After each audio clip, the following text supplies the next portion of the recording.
pendahuluan, kesalahan utama yang sering dilakukan. Banyak pria tidak menyadari bahwa kesalahan terbesar saat mereka mencoba mengungkapkan keinginan untuk berdekatan dengan seorang wanita bukan terletak pada kata-kata yang diucapkan, melainkan cara mereka mengatakannya. Seringkali, permintaan itu terdengar terlalu biasa, seperti meminta seseorang mengambilkan segelas air, padahal ketika penyampaiannya datar, seluruh kehangatan dan daya tarik momen itu langsung lenyap, sama cepatnya seperti es krim yang meleleh di bawah terik matahari. Dalam pembahasan ini, aku ingin menunjukkan bagaimana seorang pria bisa menyampaikan keinginan akan kedekatan fisik dengan cara yang alami, elegan, dan tetap memikat tanpa terdengar memaksa atau berlebihan.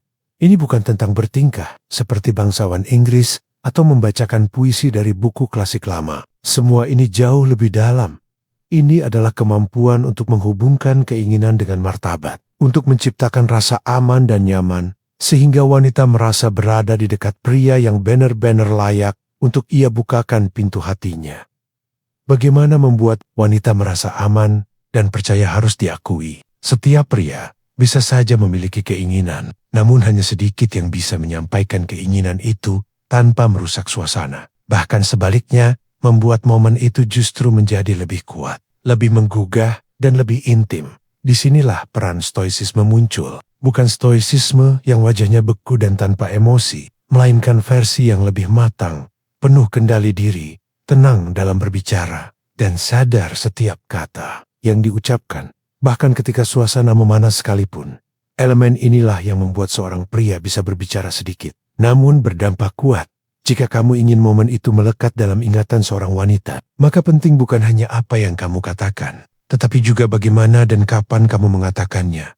Atmosfer adalah segalanya, dan atmosfer itu dibangun jauh sebelum kamu mengucapkan kalimat inti yang ingin kamu sampaikan. Pria yang elegan bukanlah pria yang terus-menerus mengimprovisasi, melainkan pria yang tahu bagaimana mempersiapkan ruang emosional sebelum momen penting terjadi. Inti pertama, keinginan harus hadir. Sebelum kata-kata atmosfer adalah alat pertamamu. Membangun suasana bukan seperti menyalakan lampu yang bisa berubah hanya dengan satu klik. Ia lebih mirip api di perapian. Pertama, kamu menata kayunya, lalu percikan kecil, baru perlahan muncul hangatnya. Undangan yang disampaikan terlalu tiba-tiba terasa seperti iklan pop-up yang muncul di tengah film favoritmu, mengganggu dan menjengkelkan. Karena itu, di antara percakapan biasa dan undangan personal, harus ada jembatan. Jembatan itu tidak dibangun dengan kata-kata besar, melainkan dengan isyarat kecil, tatapan yang perhatian, sedikit miringnya kepala, komentar pendek yang menunjukkan bahwa kamu benar-benar mendengarkannya.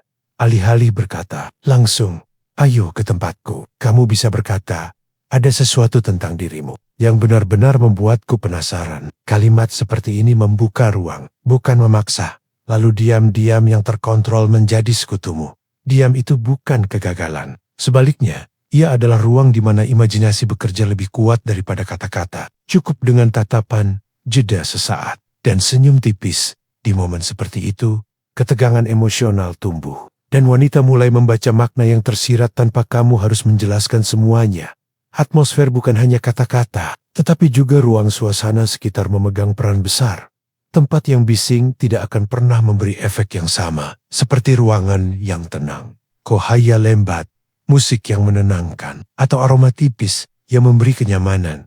Kamu tidak membutuhkan dekorasi ala film romantis, tetapi ruang itu seharusnya memberi pesan halus bahwa ada sesuatu yang istimewa terjadi di sini. Ketika lingkungan mendukung, seorang wanita bisa lebih mudah merasa aman, tenang, dan terhubung. Kunci berikutnya, melihat lebih dalam daripada orang lain mengatakan, kamu cantik, adalah komentar yang terlalu umum. Itu tidak lebih bermakna dari ramalan cuaca. Komplimen yang benar-benar menyentuh lahir dari observasi yang tulus. Contoh, aneh ya, kita bahkan bisa nyaman hanya dengan diam bersama. Kalimat sesederhana itu mengandung perhatian. Ia menunjukkan bahwa kamu melihat dinamika kalian, bukan hanya penampilannya. Pria yang elegan melihat karakter, energi, cara berpikir, cara ia memandang dunia. Baru setelah itu, dalam waktu yang tepat, kamu boleh menambahkan sentuhan ringan tentang daya tarik fisik, peran stoicisme, dan kepercayaan diri. Terkadang, Kekuatan terbesar justru ada pada apa yang tidak kamu ucapkan. Sebuah isyarat, sebuah misteri, sebuah kalimat yang menggantung sedikit. Misalnya, aku punya sebuah ide, tapi aku tidak yakin kamu berani mendengarnya. Kalimat seperti itu membuat imajinasinya bekerja untukmu. Para stoik zaman dulu memahami bahwa sedikit misteri adalah bentuk kekuatan. Kamu memberi ruang bagi rasa penasaran tumbuh, tanpa tekanan, dan kemudian lagi-lagi hadirkan dayem. Diam yang tulus dan disengaja. Bukan kekosongan, tapi keheningan yang penuh makna. Di keheningan itu, energi antara kalian berbicara lebih jujur daripada paragraf panjang apapun. Penjelasan tambahan. Mengapa semua ini bekerja? Wanita tidak hanya merespons kata-kata, mereka merespons emosi di balik kota-kota. Atmosfer yang tepat menciptakan rasa aman, rasa dihargai, rasa dipahami, dan rasa bebas untuk membuka diri tanpa takut dinilai.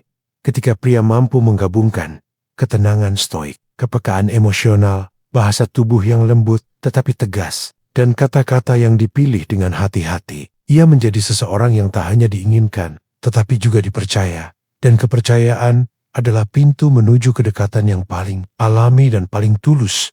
Penutup. Keinginan yang disampaikan dengan martabat memiliki daya tarik yang berbeda pada akhirnya. Inti dari semua ini sederhana. Wanita tidak menolak kedekatan. Mereka menolak cara kedekatan itu ditawarkan. Ketika